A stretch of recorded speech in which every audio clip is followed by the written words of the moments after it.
Hey guys, my name's Jake, and I'm starting this page. I've been knowing I was going to do this a long time, but I've always wanted to do this. So I'm starting this YouTube page, and I just kind of figured I would go ahead and start kind of letting you guys know who I am. Like, what's my story? Hopefully this may turn into something big one day, and who knows? You may be watching this 5 years from now, and maybe a lot bigger than I am now. Maybe a good speaker, may look totally different with some nice hair plugs or something to get this receding hairline. And like I said, this may be a cool video to watch in the future. Or right now, for some of my early people who jump on this, maybe this never goes anywhere. Maybe it does, but maybe some of y'all can, for the ones just tuning in, kind of want to get to know me, know who I am. Like sometimes I'm giving advice, sometimes I'm talking about firearms, sometimes I'm talking about real estate and business, and there's really no telling. So like, I would just figured I kind of owe you guys a background, because I mean, if I'm going to be giving you any sort of advice or any sort of explanation, you may as well kind of know where I'm coming from.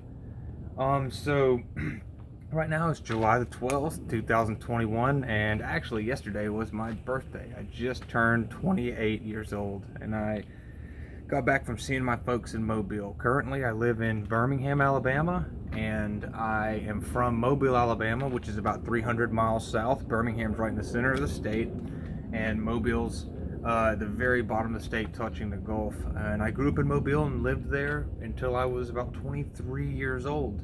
I think when I was 23, I graduated college. I was a late grad. It took me 5.5 years to get out of a 4-year degree, and I moved to Birmingham. To be honest with you, the main reason was my girlfriend had moved up here to go to dental school, but another reason was I just really needed to get out of my hometown, and I graduated with a college degree in accounting, and I couldn't find any jobs except for a $10 an hour job that paid zero overtime, but worked 60, 70 hours a week. And I mean $10 flat. Like if you work 70 hours a week, you got paid $700. There was no time and a half overtime, no double time, no nothing.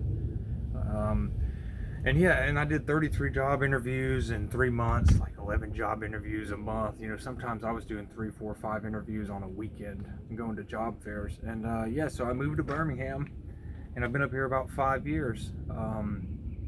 Besides just moving up here and living here, I've actually traveled all over the place, and I'll get into that a little bit. But I've been to Vietnam, Japan, and Singapore as of right now, in addition to the U.S., obviously. And I've been all over the U.S.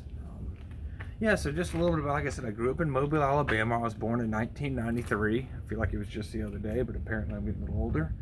And I grew up in a fairly, what I would call a big family. I had a very, very loving mom and a very loving dad, and I had 2 younger brothers that were twins and an older sister. My older sister was a year older than me, and my younger brothers were a year younger than me. So even though we were separated by a little bit of age, we weren't separated by that much. We were all basically the same. Like I said, I grew up in Mobile, and my house was actually right on the side of a beach. It's not like the white sand beach you're thinking of. It's more of what you would call, it's more of like a muddy beach with swamp grass. Think like Louisiana or the Everglades of Florida. But we grew up and we had a pier, 100-something foot pier, and we grew up on one of those houses with stilts that are 15, 20 feet off of the ground. And we grew up there, and then like I said, we just had honestly, I can't think, looking back at it, I can't imagine anybody being more blessed than me. Like I said, growing up in Alabama though, and then living on the water, we did a lot of things that people may find strange, but to me, we just grew up, and people may think they're redneck or hillbilly, but so one example is I got my first firearm on my 3rd birthday. It was an over and under 22. On top of a 20 gauge hammer action single shot. And actually, when I was 3 years old, Santa Claus brought me a Ruger 1022 stainless steel barrel, black synthetic stock. At the time, I remember asking my dad, how did Santa Claus build Ruger?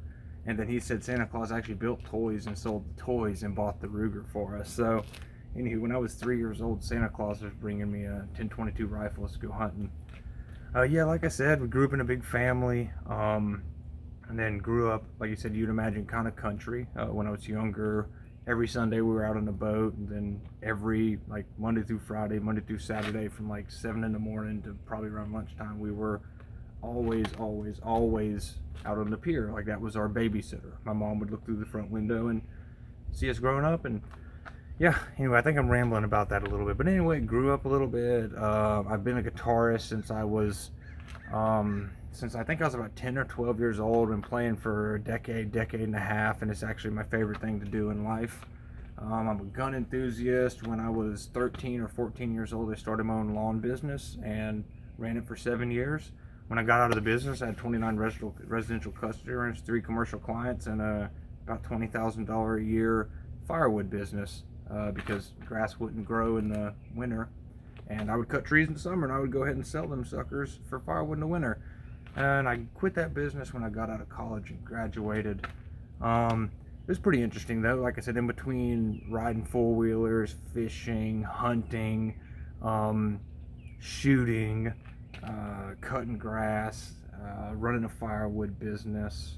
I used to do like commercial fishing, not really big, but like, I'd sell a lot of fish. So not really commercial fishing. I'd sell a lot of fish, things like that. But in between that, I finally moved on. I'll be honest with you, I never really wanted to go to college. I wanted to be a guitarist or go into the military and be like a Navy SEAL.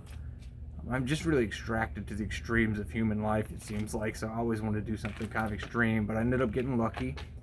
Got a full ride to college and ended up going to college. I started my degree. I started out in engineering, and I think 6 months to a year or so, I just about destroyed my GPA and lost all my scholarships. So I had to flunk out of engineering and go where every bad engineer goes. I went to business school. To be honest with you, I didn't want to go to college anyway. I didn't want to be in business school, but I ran a business for 7 years and was still running it. Was making decent money. My mom was an accountant. My dad my dad owns his own business and has since like the 80s. He does industrial refrigeration and builds ice houses or freezes fish, just really big industrial refrigeration jobs. And I just always thought, yeah, well, I never really sat down and played with Legos as a kid. I worked with my dad, and when I went to work with my dad, I started my own business so I wouldn't have to work with my dad. It's kind of funny in our family.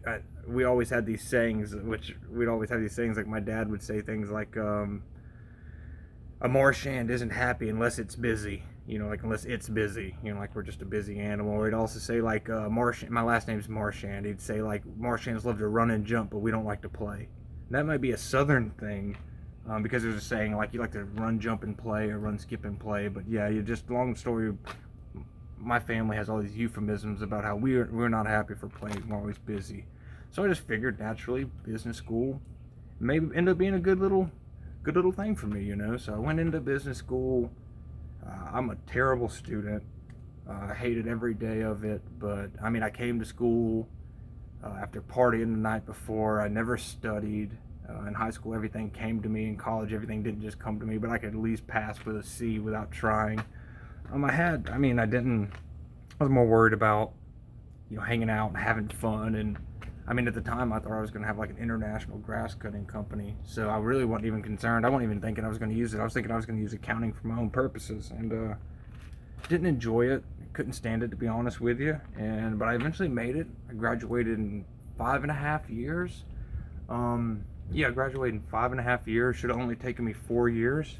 Like I was saying, the last 3 months I graduated, I did 33 job face-to-face meeting, 33 job interviews in 3 months. And that's my count. I probably forgot some. I probably did more. And then finally landed a $10 an hour job. I'd actually had an internship the year before, but for all intents and purposes, I got fired. I really didn't. I just but if you knew about accounting and tax season, the work just totally dwindles off. You work 5 to 10 hours a week if you're not good and they don't want to throw you on audits or whatever. So then you just kind of matriculate out, if that makes sense. Got out, and then I found this $10 an hour job working like Tuesdays, Thursdays, Fridays, Saturdays, and Sundays, like 12 hours a day for $10 an hour. Then did that for a couple weeks, and then found a job for like $20 an hour. I know these numbers may be different to you guys. Bear in mind, right now the minimum wage is $32.50 an hour, I think, where I'm at. And if you're making $15 an hour in high school, you was big money. If you're making $20 something an hour in college or right out of college, you're not doing bad.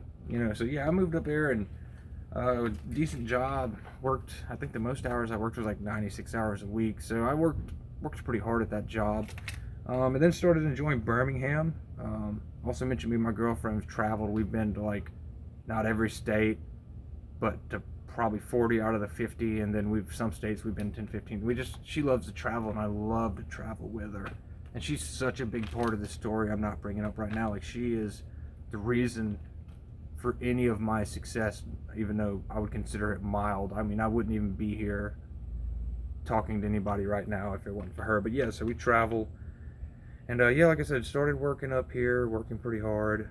Eventually, tax season dried up, and I got sick of working for like 25 hours, 25 hours a year, or excuse me, a week. And so I started driving Uber. Ended up making $600 to $1,000 a week driving Uber. And I said, I'm done with this accounting stuff. I'm gonna drive Uber till I find a different career path, because I was either gonna have to wait till next tax season or try and find a job as an accountant. And I'm pretty good at it. I'm underselling. I'm actually really good at accounting. It's just like the field is just a strange field, and I hate it. I want to jump out the window every day and just run down the street and say I'm done with it and throw my card through the window. But yeah, so I drove Uber for a little bit, and eventually I got a job. I saw this job. It was a sales position, and I didn't know what I wanted to do. I have an accounting degree. I was just looking for accounting and sales or business type, accounting and business type jobs in the field. And I was looking at like power companies and S&P 500 companies and all these various different companies, but I never really found anything I liked. And I saw this ad pop up in Birmingham for a firearms company. I was like, well, I'll be dang, there's no degrees in firearms, but if there was, I've got about a 4-year degree with about 20 years of experience in the field just from owning them. And I said, all right, I'm gonna go ahead and give it a try. So I jumped in there as a staff accountant and transitioned over to sales. And I actually did really good. I loved it. It was not because I was good at sales, it's because I had a passion for this industry.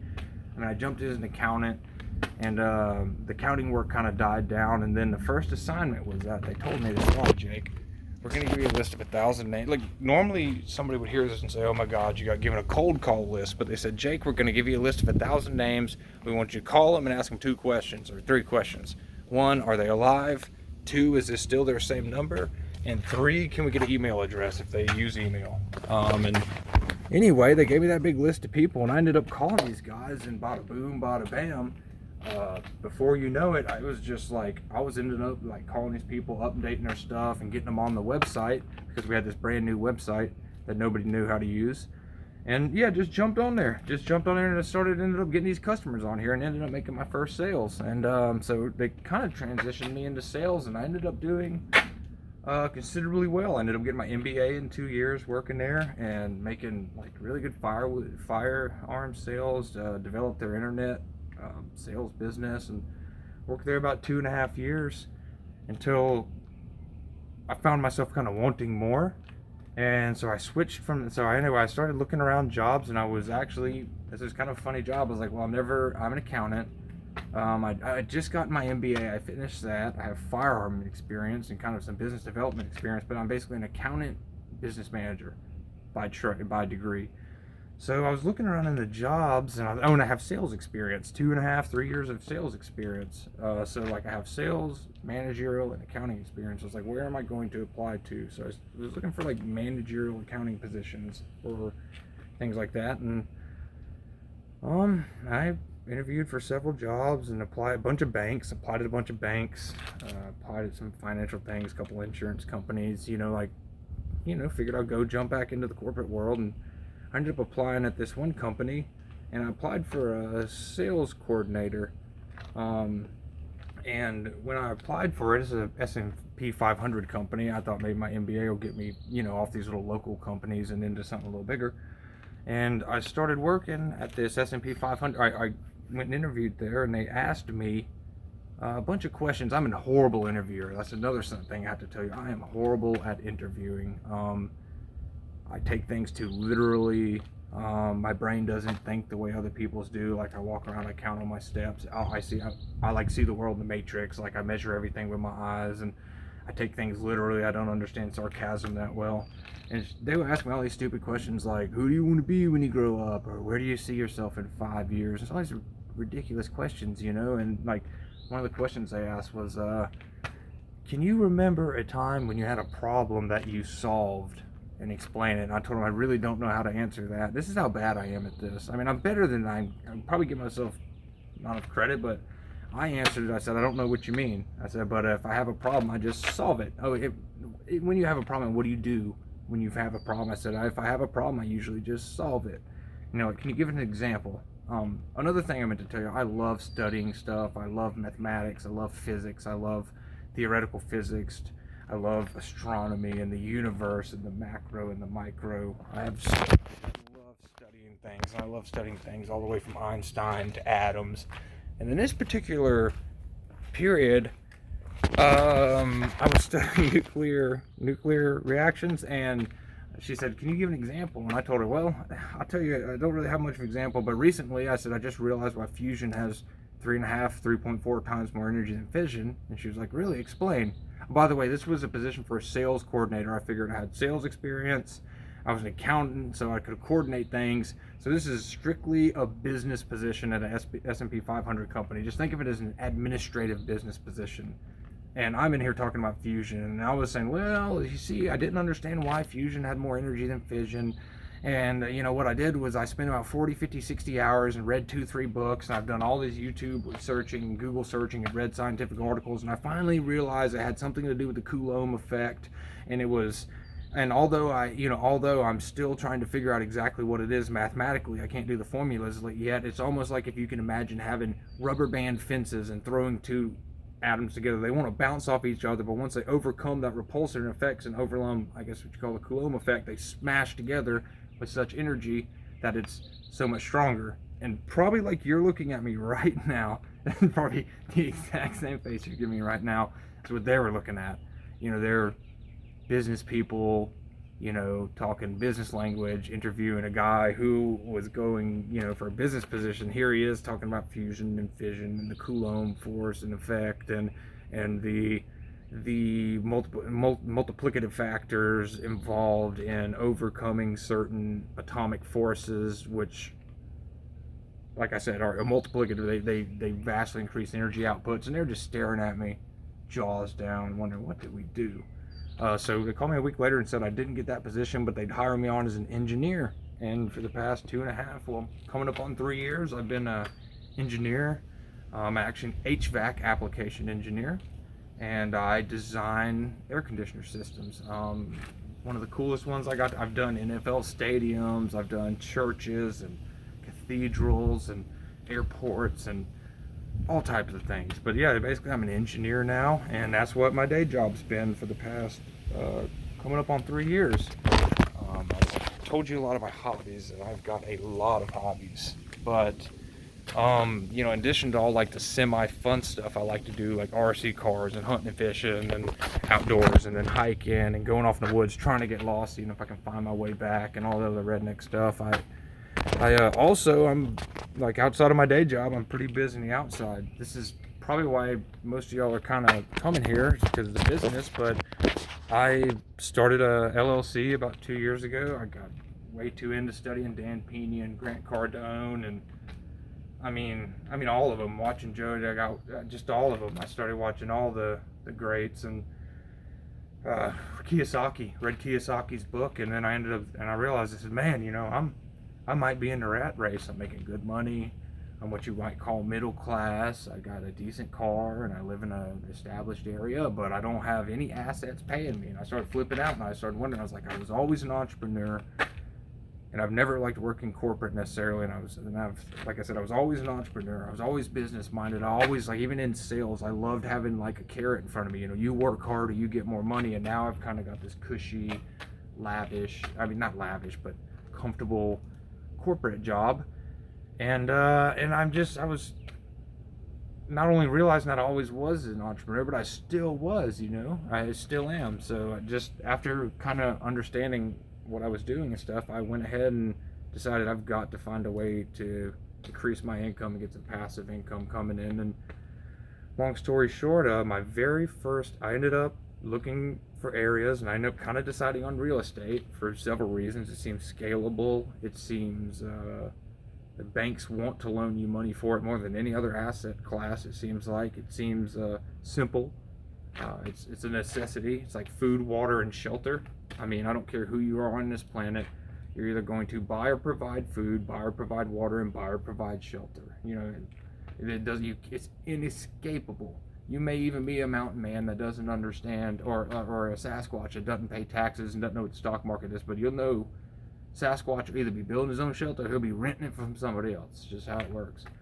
So I found that real estate might be kind of the thing, and I figured I started looking for about 6 months or a year, just burning my shoes out and burning my gas up, driving around looking at real estate and looking at all the greats I liked. And I said, you know what, I've always wanted to start a business, but just I'm not that creative. And what if I created a business in the real estate sector? And this is where it gets interesting. I called my very first customer in the gun business. He ended up being my friend. He visited me from the West Coast. I visited him 2-3 times on the West Coast. We talk on the phone for a couple hours a month or a couple hours a week. And I ended up calling him, and I told him, I said, you know, his name's Phil. And I said, Mr. Phil, you know, I'm going to go ahead and start me an LLC. I've been studying this for about 6 months to a year, and it's all I do every day. And I'm going to go ahead and start me an LLC, and I want to give you 5% of this company, you know, for free.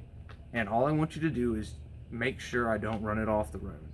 Just, you know, I'll give you some equity in it for free, and then now you just worry about this company's best interest. Because, you know, maybe one day when this company's worth $10 million, you know, 10% will be you have $1 million for free, you know, or maybe, you know, just, you know, it's not really sure how it works. You know, just give you some equity and then you help me out. But he ended up calling me the next day and said, hey, Jake. Sorry, my dog's getting a little concerned about something. What you doing, puppy? I can't tell you I have a dog and I love my dog. But yeah, went ahead and long story short, we ended up starting a partnership together, and we currently have 4 rental properties. We have 3 single-family homes and a townhouse, and we formed the company a year ago, and last year we made all of our purchases, and we've still been purchasing this year. And yeah, so that's where I'm at. So pretty much all my weekends and weekdays are consumed with I'm either working or trying to better myself, and that's if I have the time. I'm trying to better myself if I have the time, because real estate and building my own business has kind of been a full-time job. Like I said, I have an MBA. I've been in sales and tax. You know, in addition, like I said, I'm running a little real estate company. I'm trying to be a Cardone one day, or, you know, maybe this will be the entrance. I'll find some way into this and start a big business one day. But, you know, I really love real estate, and I have a lot of business experience. And once you've been in business and examined enough and have enough education, that you realize stocks are the same as companies, are the same as real estate, or the same as rental properties. They all have an ROI. They all have they all have the same metrics. They all follow the same business math. So yeah, like I said, I've done that. Kind of busy. I know this probably isn't the most interesting one. I'm trying to think. Oh yeah, I said I'm a brother. I've had a lot of failures in my life too. I was a horrible big brother. I was always introducing my brothers to horrible stuff and being influenced by them rather than influencing them. I mean, I wasn't a horrible big brother, I guess I could say. Grew up, you know, I guess not too bad, but heck, I could have done a lot better. You know, like I said, I was pretty rough on my sister when growing up. But like I said, besides being a fisherman, you know pretty much my life story. I'm Catholic and unapologetically Catholic. I love my faith, and I can't tell you how blessed I am to even be here. It's just unreal just to think what a beautiful life I've given, and it terrifies me to think of wasting this potential, because